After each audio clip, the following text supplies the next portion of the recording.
Hello, everyone. Welcome to Irish Football Fan TV and another edition of the First Division Show. Myself, Paul Tierney, joined by Gary Spain. Gary, how are we? All good, Paul. Bit disappointed with the results last weekend from my point of view, but otherwise keeping well. Good stuff, good stuff. And obviously, I'm the complete opposite with the results from last weekend, but we'll kick straight off with that one. Shelburne got a 3-1 win against UCD at Talca Park, and it put them 5 points clear at the top, and now makes them the only undefeated side left in the League of Ireland and in Ireland itself. Well, excluding the North, maybe. Yeah, fantastic win. John Ross Wilson got them going early in the first half. A header, beautiful assist from Kevin O'Connor. Then a Ryan Brennan double followed that. Another two assists from Kevin O'Connor. He was the assist king the other night. He was delighted with himself. UCD did get one back just before Ryan Brennan's second goal. Harvey O'Brien finished well in the box after Shels failed to clear. And then for the whole of the second half, it was just an experienced performance from Shels. They showed their experience of this division, and they showed the experience of the Premier Division players they have as well, which really came through. And even the substitutes they made, they brought off Yo-Yo Maddy, they brought on Georgie Poynton, other ones who played last year as well. And even though it was a poor season, they've got the experience from that, and that's going to help them to probably go on to, by the looks of it now anyway, win this league with the 5 point lead. Gary, I don't know if you've seen any of the highlights or any. Well, you didn't see any of the game yourself, but any of the highlights. Do you have any thoughts? Yeah, no, I didn't actually get to see the highlights, but for the rest of the division, it does appear pretty ominous. And that was a significant win. I mean, it also completes the first round of matches, so everybody's played everybody. And I had said a few weeks ago that the 45 minutes I saw from Shels in the second half against Treaty at Talca was probably the most impressive I've seen from any side this season. And it just shows what Shels are capable of. And since then, they've kicked on really, and I mean, beaten the main challengers. And I mean, UCD may remain in second place, but that was a massive win for Shels. And to go 5 points clear at this stage does send a warning to the rest of the league. Now, if you're looking at it from the start of the season anyway, Shels and possibly Galway would have been the two favourites. But now, the way things have panned out, it looks really good for Shels. And it shouldn't really be a surprise to anyone because, as you said, it's Premier Division experience.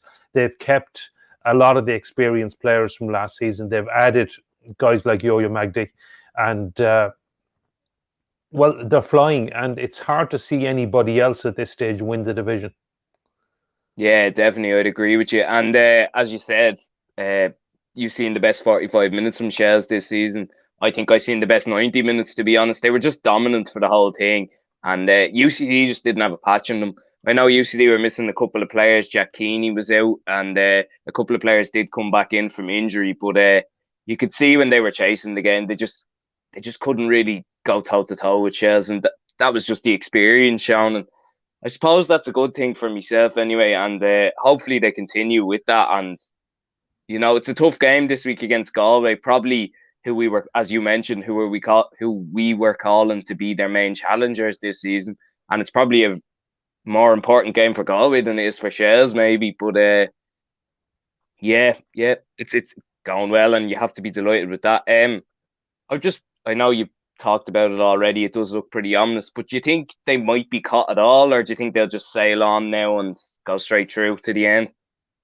Well, they may not sail on. There may be blips along the way. Yeah. Most teams do have a blip, but it's hard to see anybody else in the division putting together the kind of consistent run needed.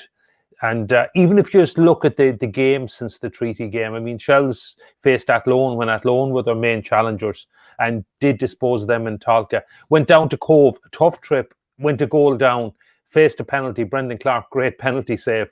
And still playing very badly, if you'll excuse the expression, but still came back and found a way to win. And that's, I think, that's a real sign of champions. That's a sign to me that you're going to go on and win the division.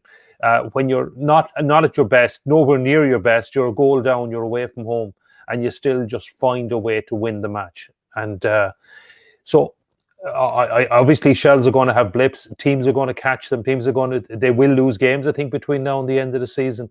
But I don't see anybody else, or there's certainly no sign of anybody else having the capability to put that kind of a run together. I mean, UCD are in second place, and they've done incredibly well. But as you said, you're comparing the two teams. It's a lot of students and scholarships. Now, look, if you look around the league, some of the best players in the league are ex-UCD. And I've no doubt the likes of Colin Whelan, he's in the under-21 squad. He's going to be another star player. But with all due respect, there's no way he's going to be playing for UCD in 5 or 10 years' time, because that's the way UCD work. And they are a credit to the league. And I know some people don't like they don't think it's a level playing field. I actually think they're a real bonus to the league. And I think if you have players in UCD, they're going to get proper medical treatment. They're going to get looked after. They do everything else properly. When you go to Belfield, everything is spot on there. It's a great place to visit. And but there is no way, with all due respects, that the likes of UCD are going to compete with a Shels team, which is a far bigger budget and is in reality a Premier Division team in the First Division. The teams that could potentially do it, and you're talking next Friday night in the Galway match. Galway were the ones from the start of the season. They went with an experienced Premier Division winning manager in John Caulfield.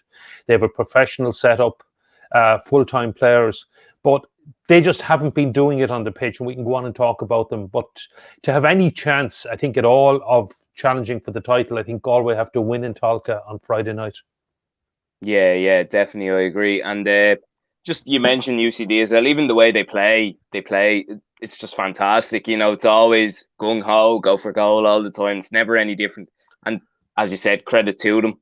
And after the game, I did catch up with Kevin O'Connor, the assist king, and you can watch his interview on our Twitter and Facebook pages now if you'd like, because it's well worth a look, because he's very happy, and he gives Michael O'Connor a good shout out as he's walking by him in the interview. So make sure to have a look at that. And we'll move on to your game now, Gary. Cabinteely 2-3 E1. Do you want to talk us through it? Yeah, sure. It was, well, from my biased point of view, it was a very disappointing performance. But from a Cabinteely perspective, they played really well. And I think they fully deserved the victory. First half was pretty even. Treaty actually started the better team for the first 10 or 15 minutes. But gradually, Cabinteely got a foothold in the game. Kieran Marty Waters, I've talked about him before on the show. And I hated being proved right on Friday night, because he again put in a stunning performance. And just before half-time, he got the crucial goal. And he put through and goal, rounded Tig Ryan and finished it easily to the net. And maybe I'm being a bit biased. I thought maybe a draw would have been a fair enough result at half-time, but I think both teams had chances. Started the second half, and this is, I think, the crucial time in the game. Effectively, Treaty came out firing on all cylinders. 3 minutes into the second half, equalised. Cabo had to change the goalkeeper at half-time, and Harry Halwax came in goal. He made a good save, but the ball came out to Sean McSweeney, who finished well. And I thought at that stage, this was a chance for Treaty now to push on and to go on and win the game. But more or less straight from the kickoff, unfortunately, and I'm going to try and get this name right, Vilius Labutus got the winner for what proved to be the winner for Cabo. Cross came in from the right, hit the bar, but he was in the right place at the right time to finish and score his first goal of the season. And really, there was only going to be one winner after that. Cabo had much the better chances. They probably should have got a third. And Treaty, late flurry maybe, but it wasn't one of the better performances. And I have to say, a fully deserved win for Cabo. They were full value for the 3 points, and they deserved it. And after the game, I caught up with the Cabo assistant manager, Eddie Gormley, and with the match winner, Vilius Labutus, and you can check out their thoughts on the game. on our Twitter page as well. Yeah, and make sure to have a look at them guys. And a good win for Cabo again, as you mentioned, Gary. I've seen them a couple of times as well myself, and they're going steady. That's all you can say about them. It's the same as last year when they started. They're just going steady, and they're well up there again for the playoff spots. Yeah, and I mean, I know they feel very, and they have a right to feel very aggrieved about last season. Yeah, I mean, I don't want to get into that. I know there could be all sorts of legal issues and all that, but they were unfortunate last season. I don't think there's any doubt about that. And it does look like they're going to be there or thereabouts. I mean, I was very impressed with them. I didn't expect them, to be honest, to be as good as they were on Friday night. And now it is a bit of a hot and cold performance. I mean, they're 5 wins and 4 defeats. They haven't drawn a game yet. So maybe you see, I saw them on a good night. Well, they've obviously had 5 good nights, but maybe some not so good nights as well. Actually, sorry, I just correct myself. One of those 4 defeats, of course, is the win that Galway were awarded for the COVID situation. But they've lost 3 games on the pitch. So look, I'm sure Pat Devlin, he's still suspended, so he wasn't allowed. He wasn't even allowed to talk to us on Friday night. I know, but I'm sure he's absolutely delighted. He was sitting near me at the game, and he certainly seemed happy enough, and I'm sure he is with the start to the season so far. Because again, I mean, you're talking teams like Cabo. They're at a different level budget-wise to the likes of Shels, the likes of Galway, etc.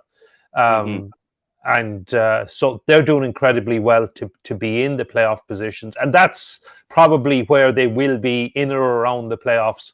And I think they'll be hoping to nab a playoff spot. And who knows after that? Yeah.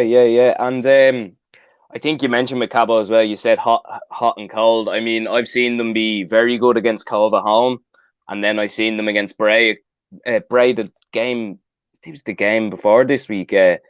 Very, very, very cold. I mean, they weren't even pressing the ball that day, which was not like them. It's a lot of their game, and they just didn't have a patch on Bray, which was a bit shocking, but look, that's the way it goes sometimes. And we'll move on to our third game now. We'll move on to Athlone's 2-1 win over Cove. Athlone, they're back on track after, I think it was 3 defeats in a row, was it? After starting so well. Yeah, I think they lost to Shels, Cabo and Treaty, yeah. Yeah. And then, look, they were 1-0 down very early on. Killian Cooper did put Cove ahead.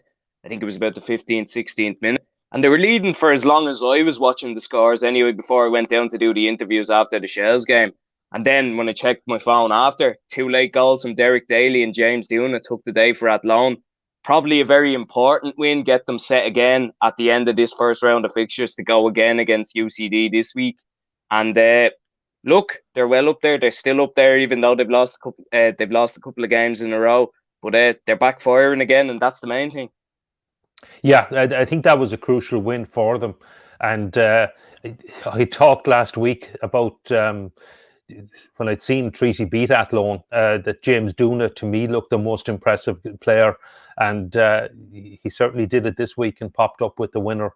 But another experienced player in the league, and we have talked about Athlone a few times. They have a number of experienced players, and they have signed well. And Adrian Carberry is doing a good job. They had a bit of a blip there. They've bounced back with the win. And as you say, I mean, this weekend, Athlone is home to UCD. They're both level on 16 points, 5 behind Shels. And, well, a crucial game for both sides. I think were you at the game early in the season when it finished in a 2-2 draw? And, yeah, I was, Yeah. So I suppose it wouldn't be a surprise if we had the same result again on Friday night. Yeah, definitely. I think even that game as well, Athlone were the better side. And I've said it a couple of times. UCD had 2 shots, got 2 goals. That's just the way they are. But Athlone probably really should have won it. A draw, I'm sure the opening game of the season, both managers take it. Fair result. Decent way to start against the team you're going to be right up against. So, yeah, I mean, I think the same again, maybe. We'll just mention Cove briefly. Their struggles continue. Another defeat after being ahead from early on. Any thoughts, Gary? I know you mentioned the budget is always going to be tight for them and the travelling and stuff. So, Yeah, I mean, it is. They are Mm, another low budget club. I mean, and Cove is a football town. It always has been. Even yeah, I remember the great joint killing days of the 1980s. And I actually travelled down with my dad to the semi final in Flower Lodge in 1983 when they played Sligo Rovers. We went down, well, I suppose went down as neutrals, but and those 4 games were absolutely cracking cup ties. And I think they came into the league more or less on the back of that. But mm, they are a great club there. But it is going to be, it's very difficult for them to really challenge for promotion in this division. They probably just need to get a good crop of players to come together at once. And funnily enough, they probably need a more successful Cork City, because mm, if Cork are doing really well, they can get the players that maybe are not quite doing it at Cork. But at this stage, it's Cork are probably always going to have first call with the bigger budget, etc., and the bigger nearby city club are going to try and pick up the players. So yeah, I don't really see Cove challenging for the playoff places. I did see them against Treaty earlier on in the season. They'll probably feel they were unlucky not to win the game, considering they played against 10 men for the hour. But for the first half an hour, when it was 11 against 11, they were lucky to be only 1 down. So it's I think it's probably going to be a long season for Cove. I don't see them, frankly, moving up the table that much, and I can't see them reaching the playoffs. yeah. And it's disappointing because they finished the season well last year, and they looked like they were going to have, maybe a decent one this year. But look, it's always going to be tough for them, as you've said. We'll move on to the other team from Cork, Cork City. Uh, whatever way you want to look at that, they got a 1-1 draw against Galway last weekend. They were leading through Jack Baxter. Would have been a great win for them, but a late show again from Galway. Another late goal this season. Maurice Nugent got it, and look, another draw for Galway. But Cork will probably be disappointed, even though it's their 4th game unbeaten. Yeah, no, I was actually in Turner's Cross on Saturday for the Treaty United women's game, and I know the people I spoke to were bitterly disappointed, and it was a major blow to Cork. Uh, Galway basically had Stephen Walsh sent off in the first half before half time, but they actually seemed to play better with the 10 men. But having said that, I mean, Cork, as you say, Jack Baxter scored 9 minutes from the end, and after a fair bit of Cork pressure, and it looked like you go 1-0 up 9 minutes from time at home against 10 men, and you feel like you've the game won. And Maurice Nugent equalised in the 90th minute, and it was just bedlam from I've seen the celebrations, I've seen the goals, and they just went ballistic, and it was some celebrations from the Galway players. And I'm sure it meant a lot to John Caulfield, and it would have meant a lot to Cork City to have beaten him and his side coming back to Turner's Cross. But it felt like a significant win from Galway. I keep kind of waiting for them. Even their win over Wexford last week, they needed to, well, maybe it was another 90th minute goal, so maybe that's a good sign. But Yeah, I would have expected them to beat Wexford by more. I probably yeah. would have expected them to go down to Cork and possibly win that game. Now, playing with 10 men for the whole second half, I'm sure it feels like a win. But they just haven't clicked yet. They haven't. We've gone through a full round of matches, and Galway don't look like the team I expected them to be. And even I'm going right back to the opening night of the season, because I watched Galway and Shels and LOI TV, and Galway played against 10 men for the whole second half, and it finished 0-0, and they were probably lucky to get 0-0 in the end, even though they probably had a lot of the play. Shels hit the woodwork, etc. And we just haven't seen. I still haven't seen the Galway team I was expecting to see. Now, maybe this late goal, two weeks running, scoring in the 90th minute to earn crucial points. Maybe that'll give them the impetus to kick on, and we might see a different team Friday night. And certainly, if they were to go to Talca and win, I think that would be a significant statement. But I just can't see it yet. I don't see it. I mean, someday they're probably going to come out and give somebody an absolute tonking. And I really hope it's not Treaty. But just with the players they have, they're just not reaching the levels that they should be. Yeah, I agree. And I have a few notes written down. I was just saying they're still not fully firing by the looks of it.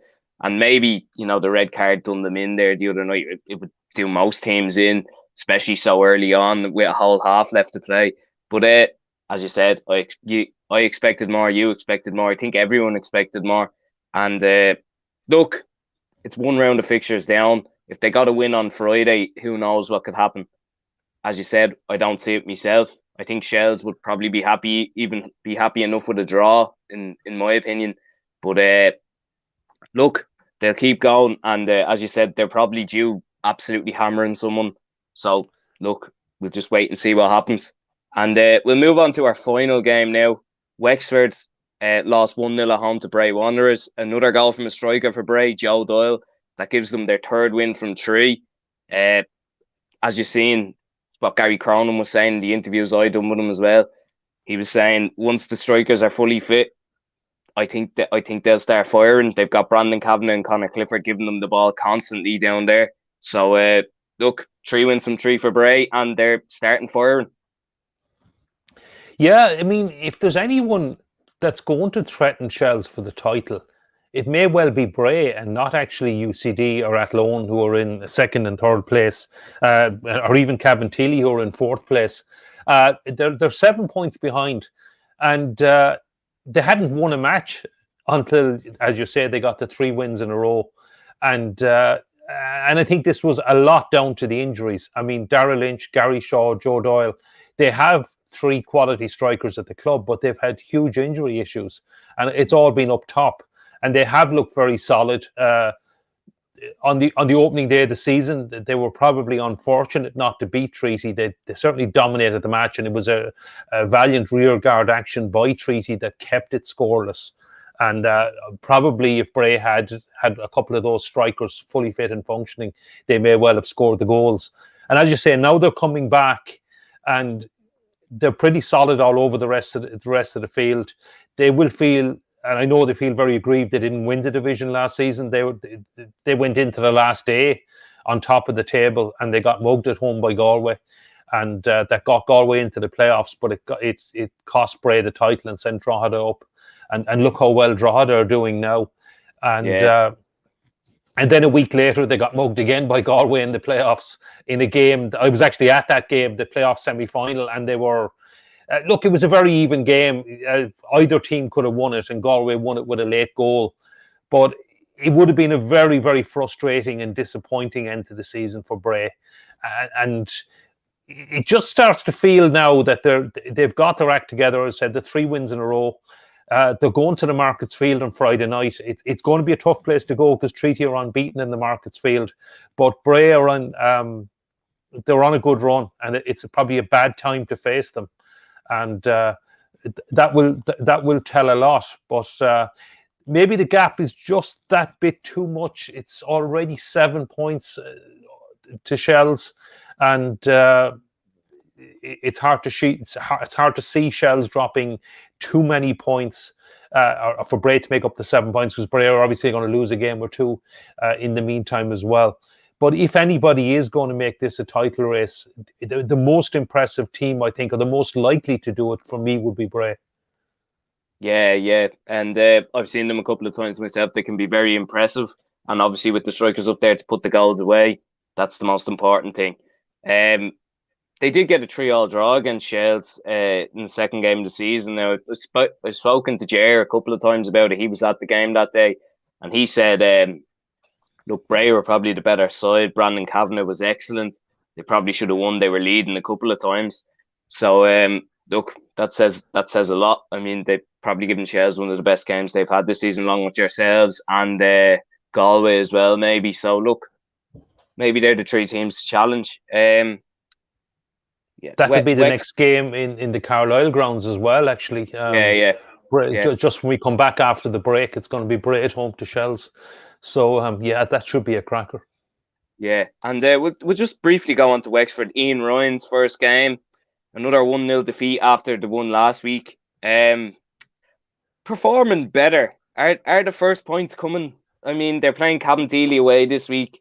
I don't think it'll be then, but maybe the points are coming. Yeah, maybe they are, and unfortunately, the game after the break is at home to Treaty, which might be the one they're targeting. So hopefully, you're not right on that one, Paul. But Yeah. yeah, there are signs. There are certainly signs. They are getting better. I actually saw them. They were probably a little bit unfortunate to lose to Treaty in the Markets Field in the second night of the season. They did come back well. They equalised. They had chances. They only lost 1-0 to Shels at Talca. Now, they did take a few hammerings in some other games, but there have been some impressive performances. Maybe just games sometimes get away from them. I'm thinking the UCD game, for example. They red card and a goal against them very early on. Yeah. But I think, look, I don't see them moving off the bottom of the table, frankly, but they will pick up the odd point here or there. I mean, it is tough for them. It is a bit of a footballing outpost down there. I think it is very much GAA territory when you're in Wexford, very much hurling country, and but they have done an incredible job. It's a lovely setup down in Ferry Carrick Park, and they've an amazing women's team there. Actually, they've been really successful. But on the men's side, I think it's going to be a long season, and they will pick up points, I think, fairly soon. And I hope it's against Cabo and not against Treaty. Yeah, well, we'll see how that goes in the next few days. I think they'll put it up to Cabo. I think they'll be looking for it, and look, they've performed better, and hopefully they do get gone, because you don't want to see a team stay on 0 points for that long, you know. So look. That's it, guys. Another week over, and we'll be back again next week with the First Division show after this round of fixtures. And thanks very much for watching. Please like and subscribe to Irish Football Fan TV. And thanks to Gary also. Okay, thanks, guys.